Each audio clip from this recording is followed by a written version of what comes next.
be asking you questions, and inshallah you can also reply. Don't be shy, because I believe like the best way for us to learn is when we're speaking and communicating and interacting with each other. So the first question I want to ask you is what is stress, and what's your understanding about it? If anyone wants to answer. Yeah. It's like when you see all those events going around the world, and you can't do anything about it, it stresses you out. Yeah, ahsant. So anyone else want to contribute? Don't be shy. Did you want to? No? Okay. We'll continue inshallah. So, stress, it's a state of worry or mental tension. It's a natural response to challenges or threats, and everyone experiences stress. So everyone in this room right now, they can't put their hand up and say, I've never been stressed in my life, because it's a natural thing for us. And when I'm speaking about natural response, inshallah, I'll speak more about that in the next slide. So it's a natural part of our life, and it's our body's also it's also our body's natural response. So why do we get stressed? Does anyone want to share their answer and why they think people get stressed? Yeah. Overthinking about things you can't control. Overthinking. Ahsant. Anyone else? Being overwhelmed. Being overwhelmed. Yeah. Feeling helpless. Helpless. Ahsant. So, why we get stressed?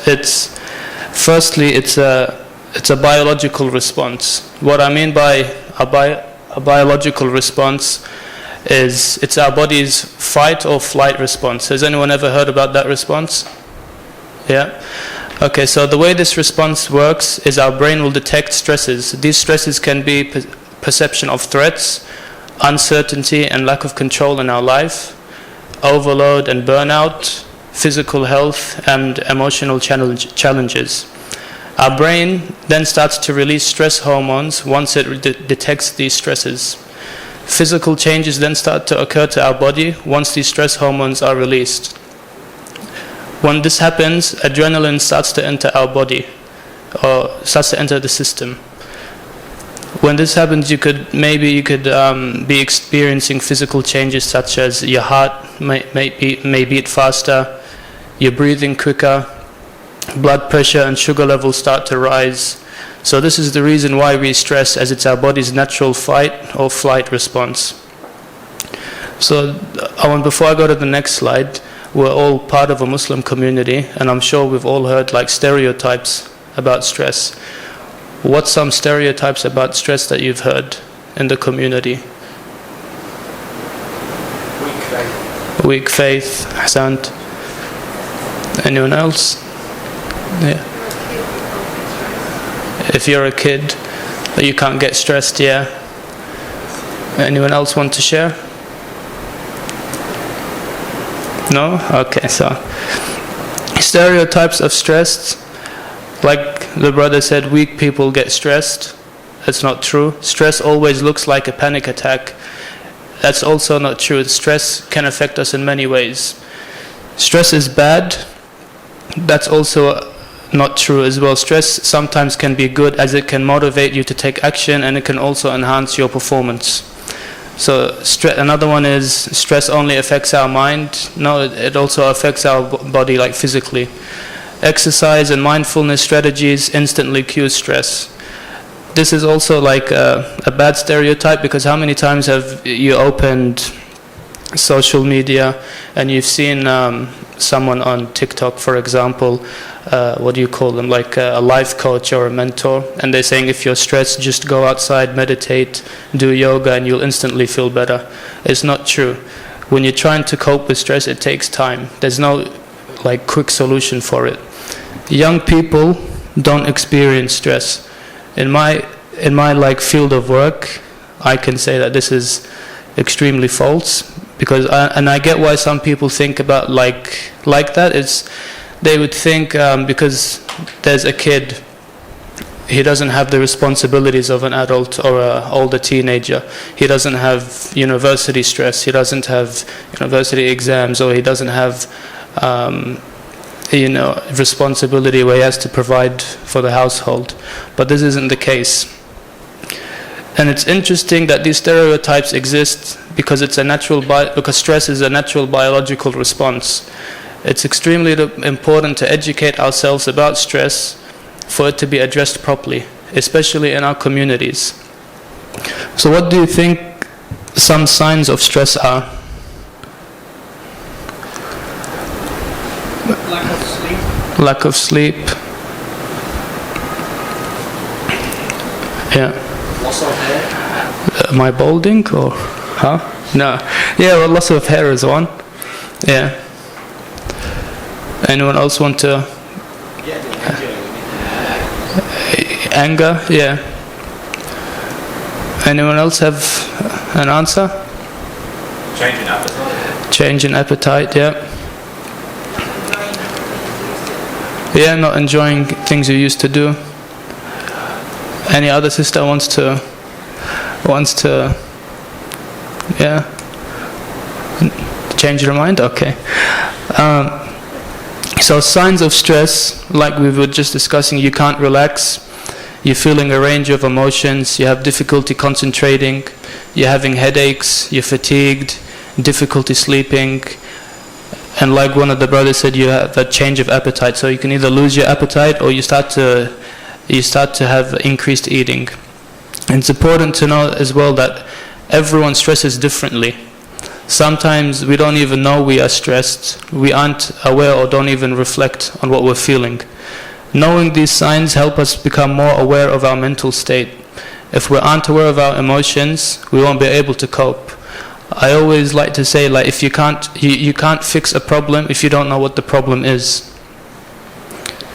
So I'm gonna speak about some verses in the Quran that I've included. I just want to clarify, I'm not a scholar or a sheikh, but I'll continue. So in the Quran, Allah tells us numerous times that we will be tested. So these three verses, I'll read them. Bismillah ar-Rahman ar-Rahim. Allah says, do people think once they say we believe that they will be left without being put to the test? Another verse, we will certainly test you until we prove those of you who struggle and remain steadfast and reveal how you conduct yourselves. The third verse, we will certainly test you with a touch of fear and famine and loss of property, life and crops, but give good news to those who are patient. A test can be both physical and mental. In most cases, every hardship affects us physically and mentally. For example, if you have a job and la samahallah, like you lose that job, and you also have a family, you go back to your family, you're also gonna be stressed like mentally, but it's also a test from Allah. So tests can also be physically and mentally.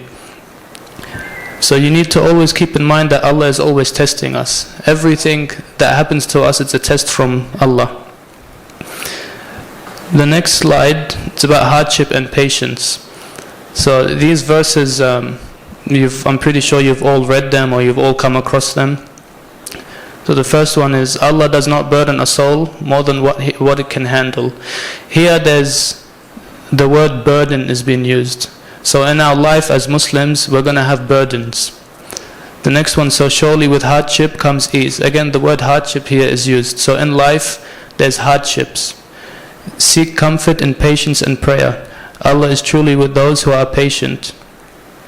So remember the stereotypes we were discussing? Yeah? What naturally happens to our bodies when we face hardships and challenges? Remember that the biological response I was talking about? When we face hardships or challenges, our fight or flight response kicks in. Stress hormones are released. So you can now see that stress is a real thing that affects us, and it's not just a stereotype where people can say, get closer to Allah or start exercising just to get over it, or you're too weak. So the Quran is telling us we'll face hardships. And what does science say will happen to our bodies when we face hardships? We get stressed. It's a biological response for us. So it's important to build coping strategies to help us handle stress better. And I'm going to speak about the first coping strategy in the next slide, which is a systems theory approach. And why there's a fish, why there's a fish in the PowerPoint, I don't know why. It wasn't meant to be there. I was using the AI tool on the PowerPoint, and it just put a fish. I didn't know what to do, so I just left it. So has anyone ever heard about the systems theory approach? Someone nodding, or? Okay. Anyway, so basically what it is, it's our environment dictates how we feel. So when I'm talking about environment, I don't mean the plants, the trees, the waterfall. I'm talking about our family environment, our work environment, our social environment. Now the spider web, that's meant to be there because I'm going to explain the example. So I'm going to explain a systems theory approach to you. So imagine a spider, it's building its web. Okay, and then once it's done its web, it sits in the center of the web, it's just minding its own business, and then all of a sudden a small tree of a branch just flies and it ruins a section of the web. What's going to happen to the web? The whole structure of it's going to be affected. So that's what the systems theory kind of tells us. It's the systems we have around our lives. If one's affected or one's stressed, it's going to start affecting all our other systems. And I'll explain it in the next slide. So how stress arises from different systems. Our lives are made up of interconnected systems. They're the family system, the social system, the organizational system, and the individual system. At times, we can experience stress from each system. So for example, the family system, you can have conflict or expectations at home. That can stress you out. Social system, you can have peer pressure or community issues. The organizational system, you can have demands at work or school. The individual system, you can have internal beliefs, habits, or mental health. So internal beliefs means, let's say for example, me, I wake up, I go look in the mirror and I say, Mahdi, why are you so ugly? We all know that's not true, but like it's an example. So you're going to create low self-esteem in yourself. Habits can be addiction. So you could start to become stressed because you're addicted to something you can't quit or you can't get over. In your mental health, it's if you already have like another mental health condition such as like depression or anxiety. So I have two example scenarios to help explain how stress is different, how stress in different systems affect us. So the first scenario is a student. How many students do we have here in school or university? Put your hand up. So most of us could relate to this one, I think. So the first scenario, a student stressed about exams may also feel pressure from family expectations and may withdraw socially, creating a feedback loop of stress. So in that first scenario, how many systems is the student in? Does anyone want to answer? 3. So he's in the organizational system, which is his work, his school, sorry, and then he's in the family system, and he's also in the social system. So his main stressor is coming from the organizational system, his school system. That's now impacting his family system because he's feeling pressure from them and they have expectations on him, and the student might not be able to deal or cope with it. And that's also going to lead to a withdrawal from the social system. So his friends might call him and say, hey, let's go to the gym, let's go play sports, let's go out to a cafe and have breakfast. And he might say, no, I can't, I'm too stressed. So because one system is stressed, now all the systems in that individual's life is going to be affected. The second scenario, a parent under work stress may unintentionally bring tension into their family, affecting relationships and overall well-being. So let's say there's a person, he's at work and his manager is sending him heaps of tasks to complete, and he's unable to cope with the tasks. It's too much for him.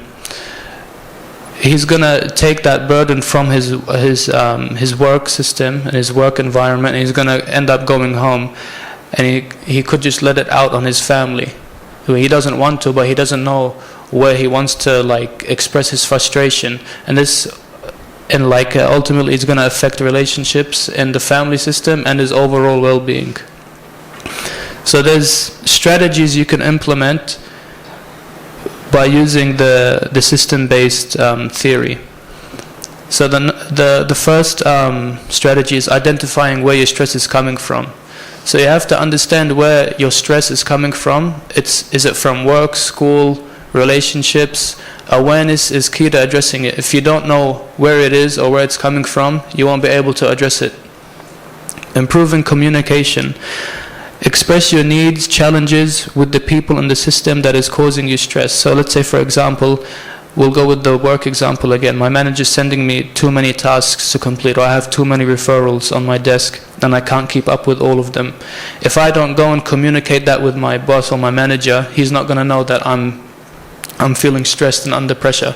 All I need to do is just go and communicate it, and then we can find a solution to work around the issue. Setting boundaries. Keep work, study, and personal life separate. Create limits to protect your well-being. So when your work is finished, leave it at work. You're going home, enjoy your time at home. When you're studying, sometimes you need to study at home, but it's good to create a study timetable or a study schedule, and once that timetable or schedule for study is finished, khalas, just leave your study. Go enjoy your time in other systems, go out with friends, families. Alright? So you got to protect your well-being by setting boundaries. Seeking support. Use the positive aspects of your system. So not everything in your system has to be negative. In your family system you can have parents. In your individual system you can have a therapist. Speak to the right person for support. It's important to speak to the right people as well, because sometimes in our community, not just in the Muslim communities, I've seen it in many other communities, when you speak to one person, that person might go and tell your problem to another person, and then another person, and then all of a sudden the whole world knows about what your problem is. So reach out to others for help, advice, or emotional support, but keep your privacy in mind as well. So what I mean by the privacy as well is, if you're having an issue at home, let's say you're married and you're having an issue with your wife or your husband, don't go and talk to your boss about the issue you're having at home. That's something that you've got to communicate with together and support each other with privately. No one needs to know about the issue except just the couple in the relationship. Same thing if you're a student, let's say, and you're having an issue with a friend, you don't need to go around and talk to another person about the issue you're having with that friend, because ultimately that can cause fitna as well. It's going to backbite, and then you're just inviting more people to know what's happening around your life and the situation you're in. So just communicate with the correct people and always keep the privacy aspect in mind. So the second approach is a solution-focused approach. It's pretty straightforward, this one. You're going to look for solutions instead of focusing on the problems.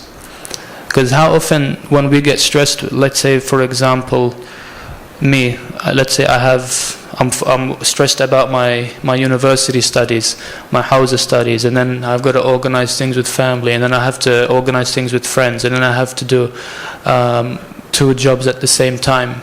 How am I going to do it? What am I doing here? I'm just focusing on the problems. I'm just focusing on what's making me stressed. But I shouldn't be focusing like that. I should be focusing on solutions to the problem, to what's making me stressed. So an example here is, I want you all to imagine you guys are in a dark room. It's pitch black. You're by yourself. You open your eyes, you still can't see. Okay, but then all of a sudden, by some miracle, I come into the room, don't ask me how I got into the room, just it is what it is. I gave you a flashlight and then I left. Okay? When you turn the flashlight on, what are you going to point the light to? Are you going to point it to the obstacles in the room, or are you going to point it to the pathway that's leading to the exit door? Obviously to the pathway, correct? So that's what you need to do. You're just going to need to focus on finding solutions rather than being overwhelmed by the problem. So strategies of the solution-focused approach is 1, identifying your strengths and resources. Recognizing your skills. Everyone's skills and strengths, they're different. There could be time management, it could be multitasking, it could be communication, it could be interpersonal skills. And use these strengths and skills with the available resources such as family, friends, or therapists to find solution for your stress. The second strategy is set small and achievable goals. Start small and be realistic. Sometimes we set goals we like to think are achievable, but they aren't. And usually when we don't achieve a goal that's like unrealistic, how do we feel after that? Oh, you're going to say something? Oh. Depressed. You feel like you're failing, you're a failure. Sometimes you could feel hopeless, and then it's also going to affect your motivation to make another goal, because you're going to think about, I couldn't even achieve that goal, why bother making another goal? So always set goals that are achievable. Be realistic with your goals. It's like if I haven't been to the gym for like a year and all of a sudden I want to start going to the gym, am I going to straight away go and lift like 100 kilos? No, I'm going to hurt myself. So I have to start small. I start with the bar and then 5 kilos and then 10 kilos. I set achievable goals. Now I want to connect the solution-focused approach to Islam as well. In the Quran, Allah says Allah would never change a people's state until they change their own state. So here Allah is telling us that He wants us to take action. We can make dua and we can pray for things, but what's dua if you don't take action after you've just made the dua? For example, it's like when you go to IKEA, you buy furniture and then you take it home and then you have to assemble everything together. It's similar to that. I can say to Allah, Ya Allah, I want to have good mental health, and I want to be in a good position with well-being. But if I'm not doing anything to support myself with it, how am I going to achieve what I want? So put effort in action if you want to change and be successful. If you want your well-being to be good, practice well-being. If you're not going to practice good well-being, how's your well-being going to change? Now I have a question as well, since it's a community and we're all Muslims here, alhamdulillah. What are some Islamic strategies that you have been told or you have researched in the community? Like if you've asked someone about like a strategy for stress and they give you an Islamic strategy, what's some things they tell you? Read Quran. Anyone else? Make dua. Pray. Any sisters want to answer? No? So practical Islamic strategies, like we were discussing, it's mindfulness and salah, dua and adhkar, patience and gratitude. If you realize these things, they're all core aspects of a Muslim's life. We all do them anyway. When you go on social media and you see gurus and life mentors and life coaches, they're speaking, they tend to mirror what Muslims already do. If they can, for example, one can say, alright, meditate if you're stressed. Yeah, I do that 5 times a day as a Muslim. I pray salah. Journal, reflect.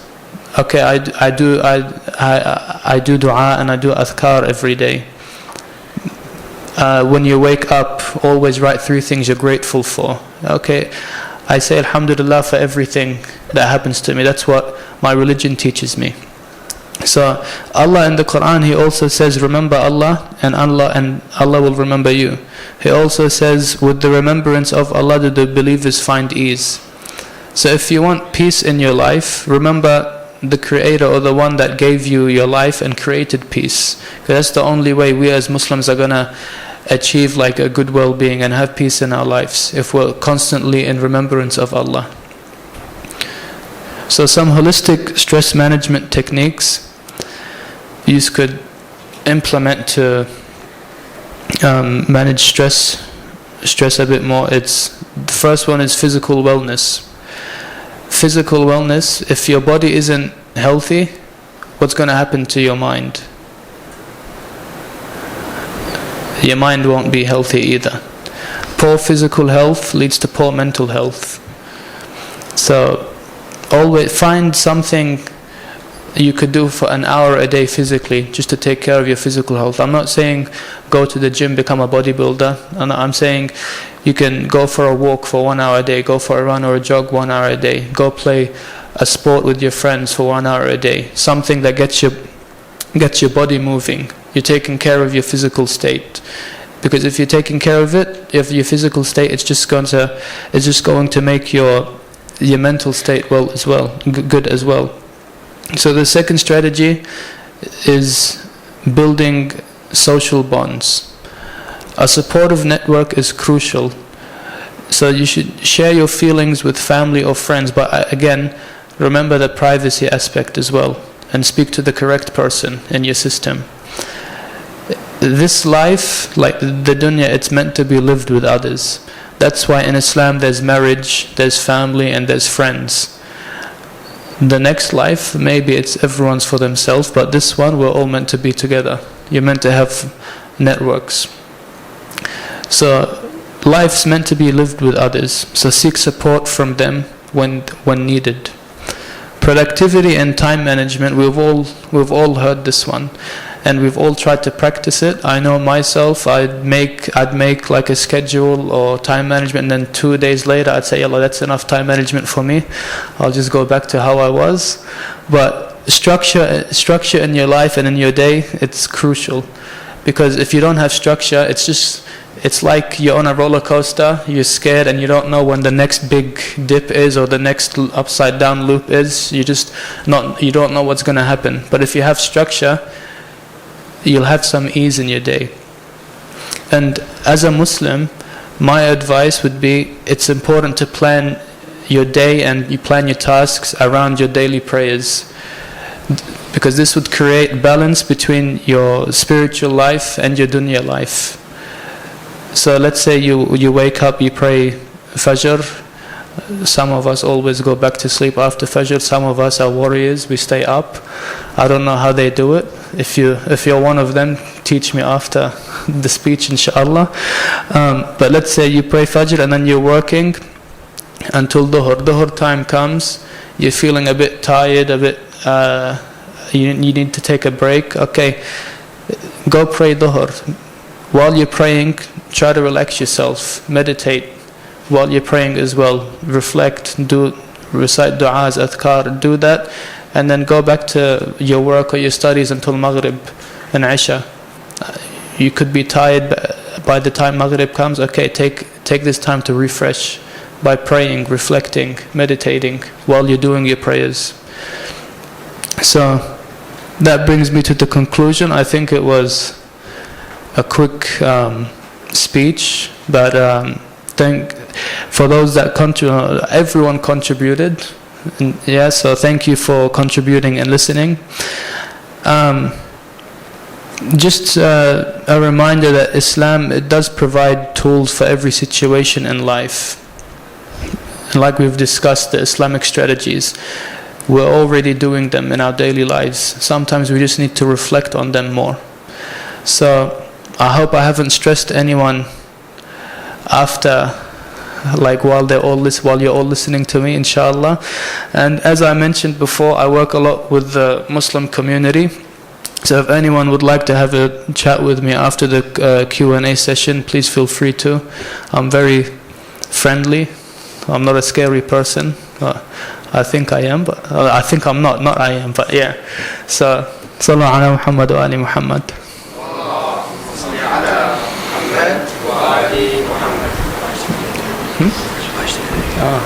Habibi. Was there questions? Yeah. Did they put questions anyway? Yeah. We'll just take 1 minute just to get set up. Sallu ala Muhammad wa ali Muhammad.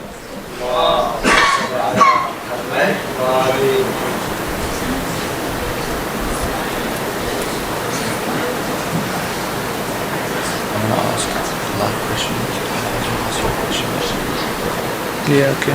Yeah.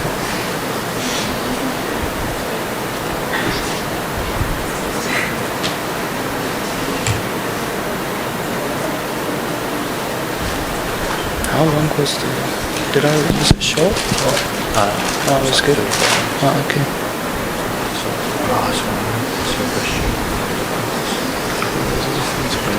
Yeah. First we ask 5 questions. Okay. Sallu ala Muhammad wa ali Muhammad. Allahumma salli ala Muhammad wa ali Muhammad. Before we start, does anyone have any live questions before we go to the slider questions? Yes, brother. Quick question. So, would you say we can get to a point in our life where we don't have stress, or is that something that's just always going to be there? No, stress, it's usually always going to be there because there's always threats, challenges, hardships in your life, and like we were discussing, it's a biological response. So it's always going to be there. It's never going to go. It's never going to go away. But it's always manageable. Yeah. First question: what is the difference between good and bad stress? So good stress. I mentioned it before in the lecture. It's good stress would motivate you and enhance your performance. So let's say, example, you've got an exam coming up for uni, and you're stressed about it, and you need to study for it. That when you enter, like when stress enters your system, that stress is going to be good, and it's going to like kind of motivate you to take action and enhance the performance for you to study and then complete the exam. On the other hand, bad stress, it's just when the stress will make you feel overwhelmed. So that's pretty much the difference between good and bad stress. One like enhances you to do better, and the other stress, it just makes the situation worse for you. So. Ahsant. Is there any truth to the theory of color having an effect on our mood and stress? What's peaceful colors that can help keep us calm? I'm colorblind. I'm not joking. But so yeah. I remember in uni, when I was studying uni, there was like some truth to it. Like there are colors that will kind of bring like peace and like calmness to the body. What colors they are, maybe Haydar could ask it because I'm colorblind. But I don't know. I heard they were like the blue and what do you call the ones that are like similar to blue? Turquoise, is that? Yeah. So those can be calming colors, but there is a bit of truth to it, but it's not like a massive thing when it comes to stress, because at the end of the day, if you're stressed about exams or you're stressed about work, the last thing you're gonna care about is what color the wall is on your room. So yeah. Ahsant. What's the best answer to tell people who tell the youth they shouldn't be stressed because they are privileged compared to the older generations? So what's the best answer to people who tell the youth they shouldn't be stressed?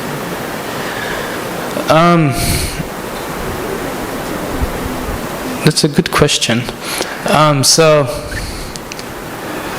every generation it's like different. I know the generation my parents went through is different from the generation I'm going through. There's different challenges in every generation. So for example, I know a lot of our parents, they came from overseas. They came from Iraq, Lebanon, Afghanistan, Pakistan. Their challenge could be different to our challenge here growing up in Australia, where alhamdulillah, we are privileged. So but their challenge, it could have been like survival. Our challenge is just trying to, do an exam or find a good job. It's a very big difference in the challenges. But I wouldn't go as far as saying you shouldn't be stressed because of the situation, because everyone lives a different life. Everyone has a different challenge in their life, and some people don't cope with it like everyone else copes with it. So I don't think it's good to say that people shouldn't be stressed because they're privileged. It's not a fair thing to say, because we all have different challenges and we all have different generations. So Ahsant. I've tried all the ways to de-stress, but it doesn't work. If you've which one? This one. Yeah. But it doesn't work. If you've tried it on your own, I'd suggest going to a professional. But yeah, I don't understand the question. But yeah, anyway. I think it's more of a statement than a question. Yeah. What's the fine line between stress and anxiety? Anxiety is like a branch of stress. So stress is always going to be the main factor in your life that's making you feel overwhelmed. Anxiety and depression comes after like the phase of stress. So let's say my fight or flight response kicks in. Now I'm stressed. If I'm going to stay overwhelmed and I'm going to stay in the state I am with stress, then I'm going to go on to like anxiety, and I could even have depression. So those are like branches of stress, but the first one, the main factor, is always stress to start with. And if you don't know how to cope with it, or if you don't know how to manage it, then that's when anxiety and depression starts to enter as well. Ahsant. How do I know if my stress is becoming serious? If you're having a lack of, if you're finding you can't sleep well and you can't eat well, if you're finding out that your stress is causing a lot of physical problems to you, such as like sleeping, eating, headaches, you're always tired, that's when it's becoming serious. So if you're noticing a lot of physical changes. And when my stress becomes serious, how do I maintain my faith in Allah? So, what was it? When my faith becomes... What? How do I maintain my faith when my stress becomes... Okay. Tawakkul, always putting your trust in Allah. But it's as well... Can I see the question again? So, how do I maintain my faith? Yeah, so you always have to maintain your faith in Allah by having tawakkul, and you always keep in mind that, like we've just discussed, everything is a test. We're going to have hardships, we're going to have burdens, but don't think like faith is the only thing that's going to like get you closer to like Allah. You also need to act upon your faith. So I hope that answers the question. How can I manage stress given by my family? Firstly, I would say keep it in the family system, in the dynamic of your family. If you're having an issue with your family, whether it's mother, father, brother, or your siblings, the first thing I would do is I'd keep it private in the family. I wouldn't go speak to anyone else unless it's a registered professional. And also, having said that, you have to communicate with each other. Like we said, if we don't communicate about things, no one's going to know what the struggle is, or we're facing stress. So, for example, I could, some of you could be in a very stressful situation where you've got like 3 exams and 4 assignments due. You just want to study, and also you're working casually. But then your parents might come and say, hey, you also have your house commitments to do. You need to do them. It could cause some conflict, and then it could cause more stress in the family, and especially for the individual. So just communicate it with the family. But if it's something like family conflict, and like violence is in it, I would say keep it private, work together as a family, and also seek a registered professional's help. Ahsant. I've heard of something called chronic stress. Is it real? And if so, how do I know what it is? This one. Yeah, chronic stress is true. So there's the way you get you have chronic stress. It's if your normal stress reaches a point where it's not manageable anymore. You're always in a state of stress. That's when we call it chronic stress. There's ways that you can deal with that. There are medications for it, but I'm not the person qualified to speak about these things. But I know that there are medications for it, and there are certain like practitioners, such as a psychologist or a psychiatrist, that you can see.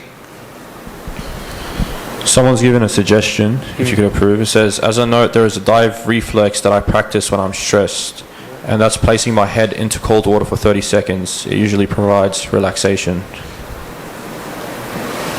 Was that just a statement or a question? No, he's just saying that he does that when he's really stressed. That actually it works really well on an individual strategy. Because does anyone know what a cold shower does? Hey? Dopamine, like slower release of dopamine? Yeah, slower release of dopamine as well, yeah. It shocks the body. That's it. That's what it does. So if let's say I come back from work and I'm not answering, I'm just saying like how good this the statement is, and maybe other people who could benefit from doing it as well. It's when let's say you go home from work or uni, your head's like all over the place, you're overthinking, you're just thinking about too much stuff. What you can do is just go into the shower, turn the cold water on, 30 seconds. As soon as the cold water hits your head or your shoulder, that first drop of cold water, your body is going to go into shock. The only thing your body is going to care about and worry about is getting warm. So your heart's going to start pumping faster. And then once it's warm, it'll calm down, and then you get out of the shower, and you can kind of feel that you're more refreshed and more relaxed. And this strategy as well, when I'm working with people that have addictions, I've told them to do this, and they've been doing it, and the feedback from it is excellent. They say whenever they get a craving, they just jump into the pool or they jump into the shower, 30 seconds, 1 minute, they come out and it's good.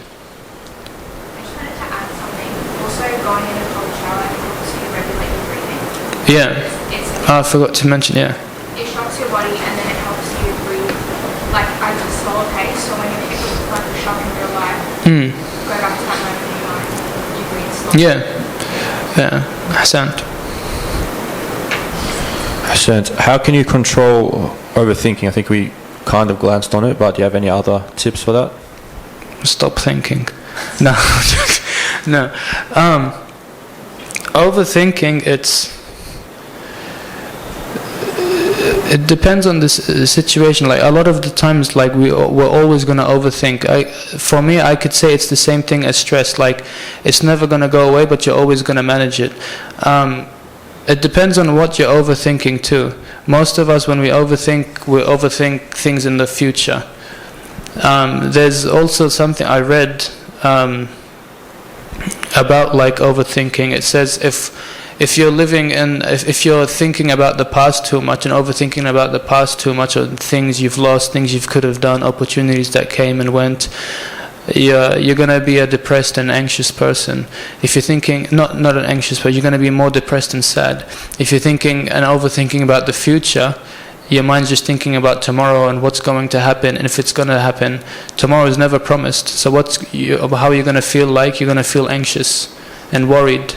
But if you're thinking in the present, you're going to be calm. You're living day by day.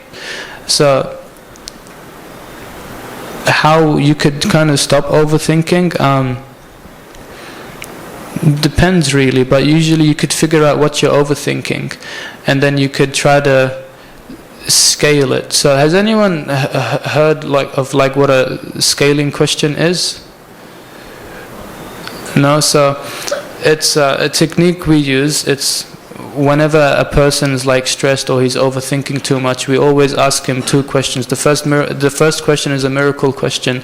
So you can ask yourself, if I was to go to sleep today and wake up tomorrow, and all my worries were gone, how would my life look like? Okay, and then once you've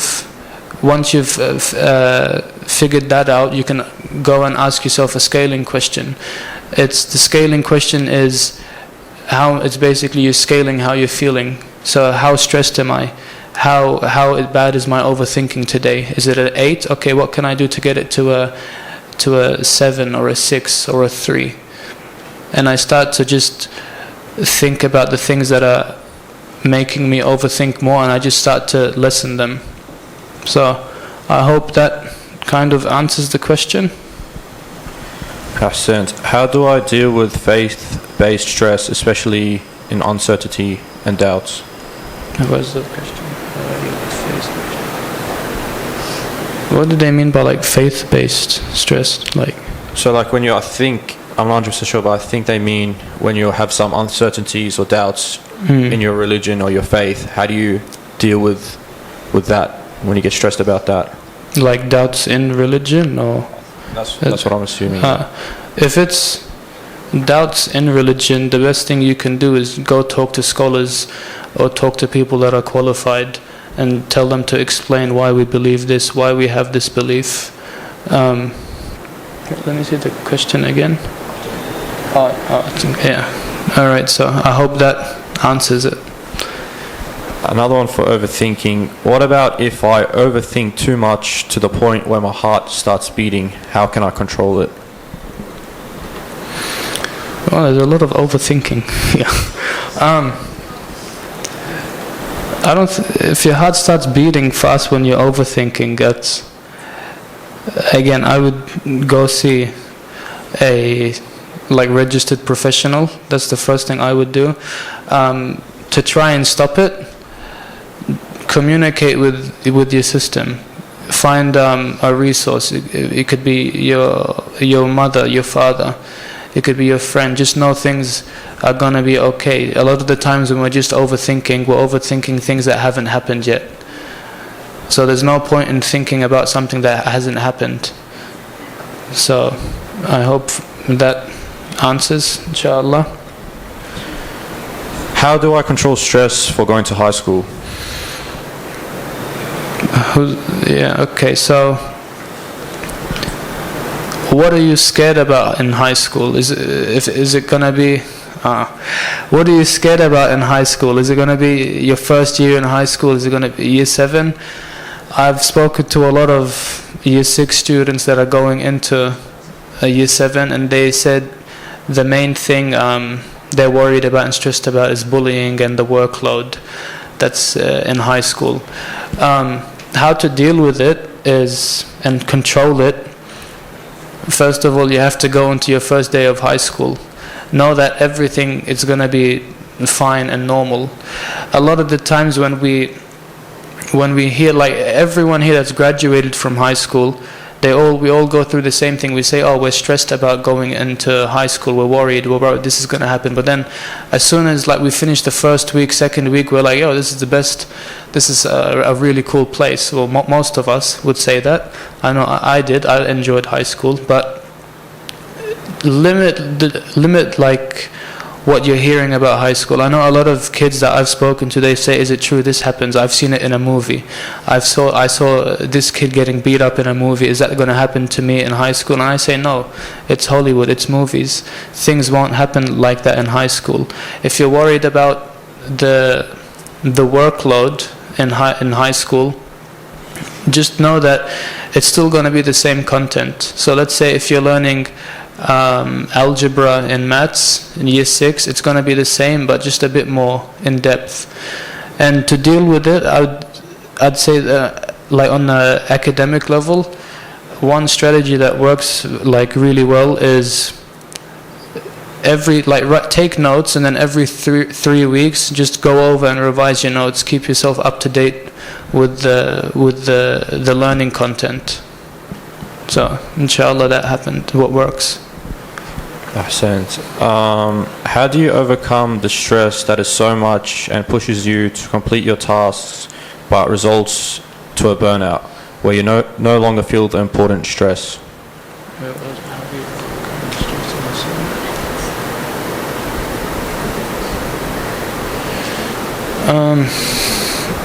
Good question as well. So you were experiencing good stress, and then that led into burnout. One of the best things you can do is just take a break. Okay, we're humans. We're not designed. Our body and our brains aren't designed to be working 24/7 for every hour of the day. If we keep doing that, we're gonna get burnt out. And when we do get into a state of burnout, it's important just to have a break, take a day or two off. But also as well, like that physical aspect and that time management aspect. If you could take care of yourself physically, your mental state is gonna have a good impact on your mental state as well. Manage your time well as well, structure it. Don't just go with the flow for everything. But if you do get to a stage of like burnout, it's your body's telling you it needs a break. That's why burnout happens. So your body's been working so much, it gets tired. We call it burnout, and that's a way of your body telling you, I need to take a break. So yeah. Ahsant. Going back to the overthinking question, when the heart starts to beat fast, they've asked, would this be a sign of a panic attack? Where was it?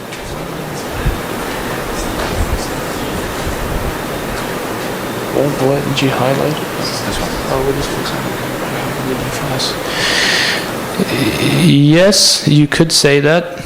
Yeah, it is a sign of a panic attack as well. And usually when we do have panic attacks, what we do is deep breathing and try to just regulate your body. But the main one is just try to deep breathe and just think about that everything's going to be okay. I know, for example, a person, they have like a severe phobia of thunderstorms, and every time there's a thunderstorm, that person would just go into a panic attack. They would have a panic attack. They'd start to scream, breathe heavily. Their heart would be beating really fast. They'd fall on the ground.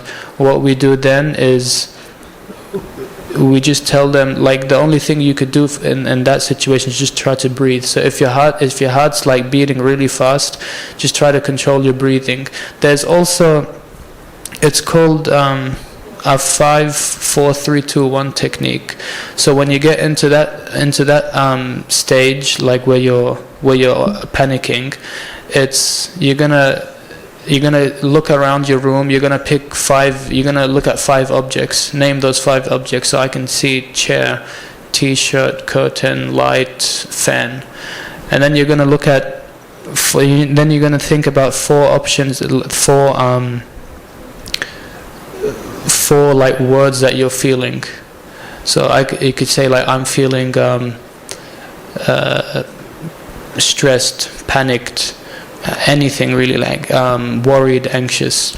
And then you're going to think about 3 words that's going to be like 3 things. How do I want to be? Okay, I want to stop being like, I want to stop panicking. I want to be relaxed, calm, and happy, you could say. And then the next 2 things, they could also be, how am I going to, you're going to ask yourself, what are the 2 things I'm going to do now to get to that stage? Okay, I'm going to control my breathing. I'm going to get up and go for a walk, drink a cup of water. And then the first one, that's the one thing, that's where you start to take action of the 2 things you want to do. So that's like the 5, 4, 3, 2, 1 technique. It varies in different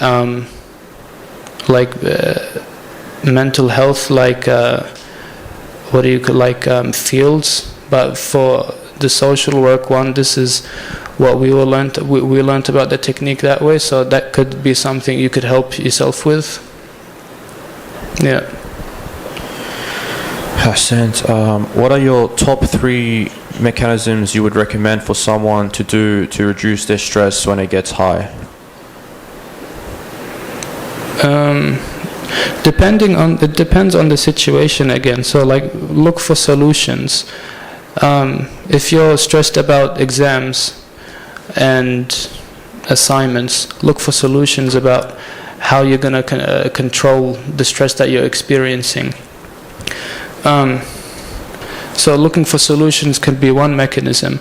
The second one could be talking to someone you trust, talking to a parent, talking to a registered therapist. Another solution would be taking care of yourself, physically as well. Like in the situation when it gets high, okay, take a break, go out, calm yourself down, regulate yourself, have a sip of water, have a sit down, try get some rest, do some breathing exercises. Even as a Muslim, go pray. I think we've got time for 2 more questions. How can you control your sleep when you're too stressed and you can't sleep all night?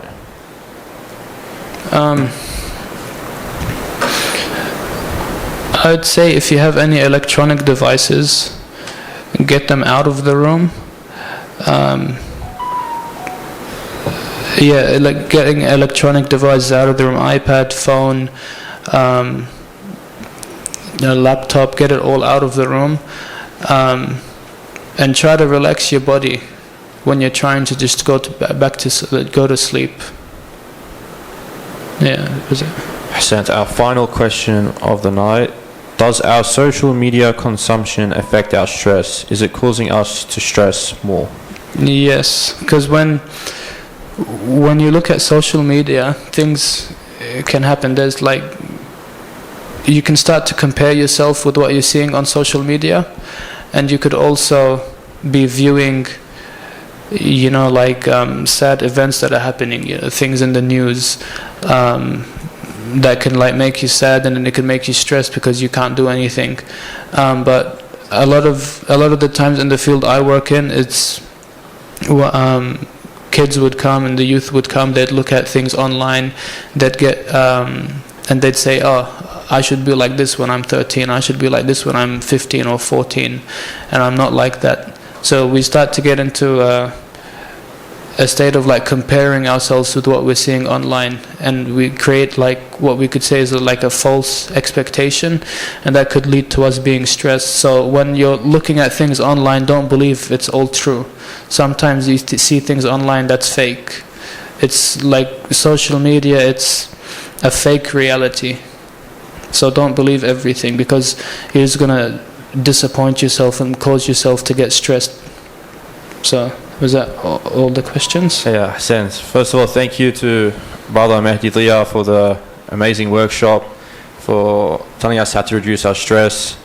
Thank you for everyone for coming and contributing to the workshop, being interactive. I know how to reduce my stress now, probably get rid of you. So now we'll go to our pizzas so we could de-stress even more. Thank you everyone. وصلى على محمد وآل محمد.